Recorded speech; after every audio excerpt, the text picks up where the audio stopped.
ሰበር ዜና አለ ከኢሚግሬሽን ጋር የተያያዘ። በትላንትናው ዕለት እንግዲህ ብዙዎችን ያስደነገጠ ስለ አጀስትመንት ኦፍ ስታተስ መረጃ ዩኤስሲአይኤስ ፖሊሲ ሜሞ አውጥቶ ነበረ። እሱም በቅርቡ እንደምታውቁት በግሪን ካርድ እዚህ ሀገር ውስጥ ፋይል አታረጉም፣ አሜሪካን ውስጥ አይሆንም፣ እዛ ባላችሁበት ኤምባሲ ጨርሳችሁ ነው የምትገቡት የሚል ነገር ወጥቷል። ነገር ግን ለነግራችሁ የመጣሁት አሳይለም ፋይል አታርጉ የሚል ነገር አላመጡም ሀገር ውስጥ። ስለዚህ ሌላ አዲስ ነገር ሳያመጡ ፋይል ማድረግ ያሰባችሁ ሰዎች ቶሎ ፋይል አድርጉ ባይ ነኝ። we don't know እጅግ ብዙዎችን ያስደነገጠው ብሎም ብዙ ኢትዮጵያን የተለያዩ ሀገር ስደተኞችንም ከአሜሪካ ያስወጣል የተባለለት ሕግ ከጸደቀ በኋላ ብዙዎች በመደናገጥ በመሆን ዝርዝር ጉዳዮችን እየጠየቁ ይገኛሉ። ከሰሞኑ ስለወጣው ሕግ ግር ያላችሁ ሰዎች በተለይ በነን ኢሚግራንት ቪዛ ወይም በጊዜያዊ ቪዛ አሜሪካን ሀገር ገብተው አሁን ላይ ቪዛ ጊዜያቸው ተቃጥሎ ግሪን ካርድን አፕላይ እያደረጉ የነበሩ ሰዎችን በተመለከተ ቀጣይ ጣፋንታቸው ምን እንደሚሆን በዝርዝር እናስደምጣችኋለን። በዚሁም ደግሞ ህዝቡ ማረክ ስለሌለበት ወሳኝ ነጥብም መልእክቱን እናሰማችኋለን። ሁሉንም አብራችሁን ቆይታችሁ እንድትሰሙ በአክብሮት እንጋብዛችኋለን። ሰላም ጤና ይስጥልን ውድ ሀገሬ ልጆች፣ በተለያዩ ዓለም ሀገራት የምትገኙ በያላችሁበት ሀገር ሰላማችሁ ይብዛልኝ። ዛሬም አዳዲስ በሆኑ መረጃዎች ብቅ ብለናል። ለዚህ ቻናል አዲስ ከሆናችሁ ሰብስክራይብ በማድረግ ሁሌ የምንለቃቸው መረጃዎች እንዲደርሱ ይሁን። ቀጥታም ይዘን ወደ መጣ ነው ዝርዝር መረጃዎቻችን እናልፋለን። እንግዲህ ያለፉት ሳምንታት የተሰማው ዜና እጅግ ያስደነግጣል። በተለይ ደግሞ ስደተኞች ላይ ከባባድ እርምጃዎችም እየተወሰዱ ነው የሚያስብል ነገር ነው የሰማነው። እንግዲህ በነን ኢሚግራንት ቪዛ ብዙ ሰው ከኢትዮጵያ ሀገራችን ከተለያዩ ዓለም ሀገራትም ወደ አሜሪካን ሀገር ይገባሉ። ነን ኢሚግራንት ቪዛ ማለት አንድ ሰው ለአጭር ቆይታ ብቻ የሚሰጠው የቪዛ አይነት ነው። ይህም እንግዲህ በሰፊው አንድ ሰው ለትምህርት ይሄ ቪዛ ሊሰጠው ይችላል፣ ለጉብኝት እንዲሁም ደግሞ ለስራ። ታዲያ አሜሪካን ሀገር ገብቶ ስራውንም ትምህርቱንም ጉብኝቱንም ሁሉንም የሚፈልገውን ነገር ካከናወነ በኋላ ወደ መጣበት ሀገር እንዲመለስ የሚያደርግ የቪዛ አይነት ነው ማለት ነው። ታዲያ ይህንን ቪዛ አይነት ይዞ አሜሪካን ሀገር የገባ ሰው ለረጅም ጊዜ እንዲኖር የሚፈቅድ የህግም አይነት የለውም። ይህንንም አስመልክቶ ነው የአሜሪካን ሀገር መንግስት የአሜሪካን ሀገር ኢሚግሬሽን ባለስልጣን የትልቅ ክፍተት ፈጥሯል። ብዙ ሰው ጊዜያዊ የመኖሪያ ፍቃድ ይጠይቅ ይመጣና አሜሪካን ሀገር ከገባ በኋላ ያ ጊዜያዊ ቆይታው ሲያልቅ ግን ከአሜሪካን ሀገር ሳይወጣ እዛው በመቆየት ግሪን ካርድን እያመለከተ የተለያዩ ቆይታዎችም እንዲጨመርለት እያደረገ ነው። ስለዚህ ይህ ህግ ለመቀልበስ ግድ የሚልበት ሰዓት አሁን ነው በማለት ይህን ክፍተትም ነው ለማጥበብ በመሞከር የአሜሪካን ሀገር መንግስት እንግዲህ አንድ ሰው በተለያዩ ጊዜያዊ ቪዛ አሜሪካን ሀገር ቆይቶ ጊዜው ካለፈበት ወደ መጣበት ሀገር ተመልሶ ከመጣበት ሀገር ነው እንደ አዲስ ፕሮሰስ አድርጎ ግሪን ካርድን አፕላይ አድርጎ ያ ነገር ከተሳካለት ድጋሚ ወደ አሜሪካ እንደሚገባ የተነገረው ማለት ነው። ይህን ጉዳይ አስመልክቶ ብዙዎች ነው የተደናገጡበት። ምክንያቱም እንግዲህ ነን ኢሚግራንት ቪዛ ቅድም እንዳልኳችሁ አንድ ሰው በተለያየ ጉዳይ አጭር ጊዜያዊ ቪዛን አግኝቶ አሜሪካን ሀገር ይገባል። ነገር ግን አሜሪካን ሀገር መቆየት ጊዜውን ማራዘም ሲፈልግ ደግሞ የተለያዩ ፕሮሰሶችን እየተጠቀመ ነበር ብዙ ሰው የቆየ ነበረው። ይህንን አሰራር ነው እንግዲህ ሙሉ ለሙሉ በሚባል ደረጃ የቀለበሱት ማለት ነው። እንግዲህ የቪዛ አይነቶቹ የተለያዩ አይነት ናቸው። በዝርዝርም ለመመልከት ያህል እንግዲህ ቱሪስት ቪዛ ወይም አንድ ሰው ለጉብኝት አሜሪካን ሀገር ሲሄድ 6 ወር ጊዜ ነው የሚሰጠው። እንደ ቪዛ የሚሰጠው ኦፊሰር ይለያያል፣ ከፍም ዝቅም ሊል ይችላል። ብዙ ጊዜ ግን አንጻራዊ አንድ ሰው ለጉብኝት አሜሪካን ሀገር መሄድ ከፈለገ የ6 ወር ቪዛ ይሰጠዋል። ይህም ማለት እንግዲህ አሜሪካን ሀገር ገብቶ ሌጋል ሆኖ 6 ወር እንደ ልቡ መንቀሳቀስ ይችላል። ነገር ግን ከተሰጠው ከተፈቀደለት የ6 ወር ቆይታ በላይ አሜሪካን ሀገር ልቆይ ቢል እንግዲህ ኢሌጋል ወይም ህገወጥ ሆነ ማለት ነው። ስለዚህ ወደ መጣበት ሀገር ተመልሶ ድጋሜ ነው ግሪን ካርድን ጠይቆ ወደ አሜሪካ መመለስ ያለበት። እንደዚሁ የተለያዩ አይነት አለው። የትምህርት ቪዛ አንድ ሰው ካገኘ እንደ ትምህርት እንደሚማረው ጊዜ ቆይታም የሚሰጠው የቪዛ አይነት ይኖራል። የተለያዩ ትምህርቶች የተለያዩ አመታትን ነው የሚያቆዩት። ስለዚህ የ2 ዓመት ትምህርት ከሆነ ለ2 ዓመት ነው የሚሰጠው። የ3 ዓመት ትምህርት ከሆነ ለ3 ዓመት ነው ቪዛ የሚፈቀድለት።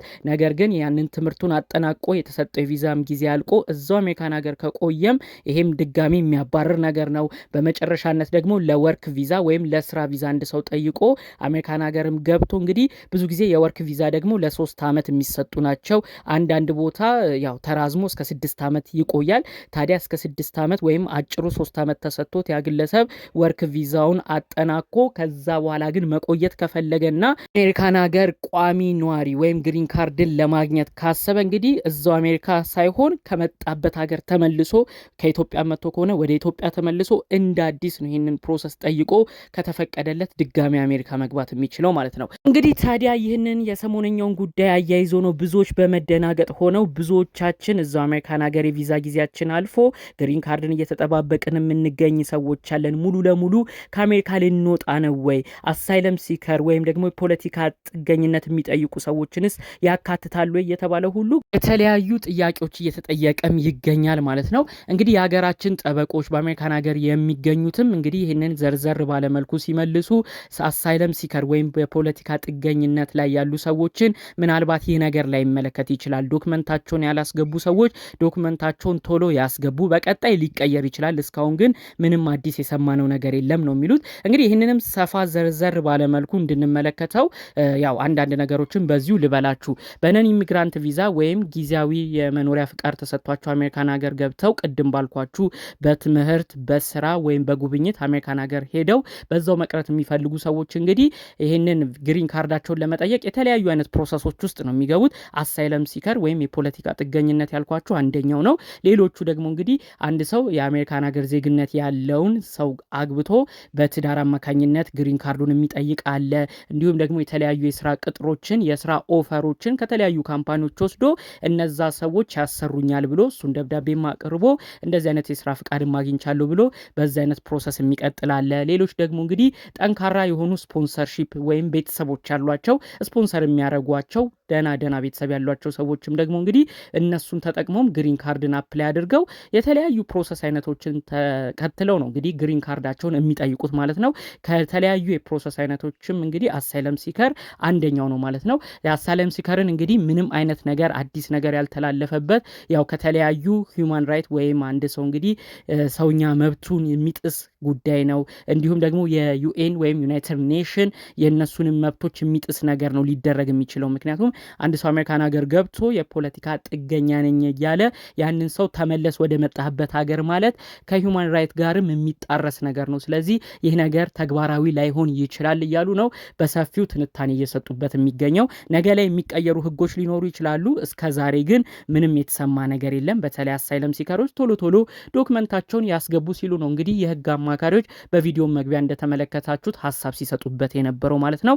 ከዛ ውጭ ግን ያሉ በተለያዩ ጉዳዮች ግሪን ካርድ የሚጠይቁ ቅድም እንዳልኳችሁ በጋብቻ ቤተሰብ ስፖንሰር አለኝ ብለው እንዲሁም ደግሞ ወርክ ፐርሚት የስራ ፍቃድንም አግኝቻለሁ ብለው የሚጠይቁ ሰዎች እነሱን ግን በከባዱ ይህ አዲሱ ህግ ያጠቃቸዋል እየተባለ ነው ከወዲሁ እየተፈራ የሚገኘው ማለት ነው።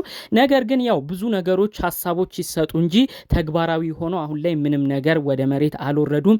እነዚህ ህጎችን በድጋሚ ሊቀለበሱ ይችላሉ እየተባሉም ደግሞ ሌሎች መረጃዎችንም በጎን እየሰማን እንገኛለን። አሁን የአሜሪካን ሀገር መንግስትና የኢሚግሬሽን ባለስልጣኑ ይህንን አዲስ አሰራር ያውጣ እንጂ ፌዴራል ኮርቱ ደግሞ እንግዲህ ወይም የፍርድ ቤቶቹ ኬዞች ደግሞ እነዚህ ነገሮች ለመርታት ይህንን አዲስ የወጣውን ህግ የሚያሽር አንድ ሰው ወደ መጣበት ሀገር ተመልሶ ነው ድጋሚ ግሪን ካርድን አፕላይ ማድረግ ያለበት የተባለውን ከባዱን ህግ ለመሻር እንግዲህ ጠበቆች አሁንም ተሰብስበው በፌዴራል ኮርትም ተከራክረው ሊያስመልሱ ይችላሉ።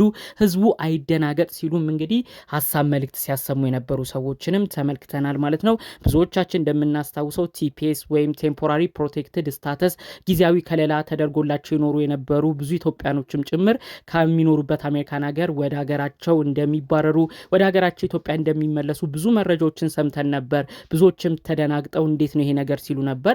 ነገር ግን የአሜሪካን ሀገር ፌዴራል ኮርት ከተለያዩ ጠበቆች ጋር ይህንን ነገር በመከራከር ይህ ህግ ውድቅ እንዲሆን አድርገዋል ማለት ነው። አሁንም እንግዲህ እነዚህ ህጎች ላይ ምናልባት ውድቅ ሊሆን ይችላል ተብሎ ነው ከወዲሁ መረጃዎቹ የተሰሙት። እንግዲህ ጠቅለል ባሉ መረጃዎቼ ለዛሬ ይዤ የመጣሁት ይህንን ይመስል ነበር። በቀጣይ አዳዲስ ማሻሻያዎች ካሉ አብረን የምንመለከተው ይሆናል። ዝርዝር መረጃዎቹንም እናመጣላችኋለን። ከዚህ ጉዳይ ጋር አያይዘው ስደተኞችን በተመለከተ አሜሪካን ሀገር እያላችሁም ደግሞ የተለያዩ ኬዞች ይህንን የሀገራችን ሰዎች የሀገራችን ህዝቦች ይወቁት የምትሉትም ጉዳይ ካለ መልእክት ሀሳብ መናገር የምትፈልጉም ሰዎች ካላችሁ በኮመንት አድራሻችሁን አስቀምጣችሁልኝ የስልክ ቆይታ አድርገን ለብዙ ኢትዮጵያኖች የሚጠቅም መረጃን በዚሁ እንድናካፍል በቀጣይ ቪዲዮ ጥሩ ነው ብዬ አስባለሁኝ። በዚሁ መልእክቴንም ማስተላልፍላችኋለሁ። ጠቅለል ባሉ መረጃዎቼ ለዛሬ ይዤ የመጣሁት ይህን ይመስል ነበር። በሌሎች አዳዲስ ጉዳዮች እስክንገናኝ ሰላሙን ሁሉ ተመኘሁላችሁ። ሰላም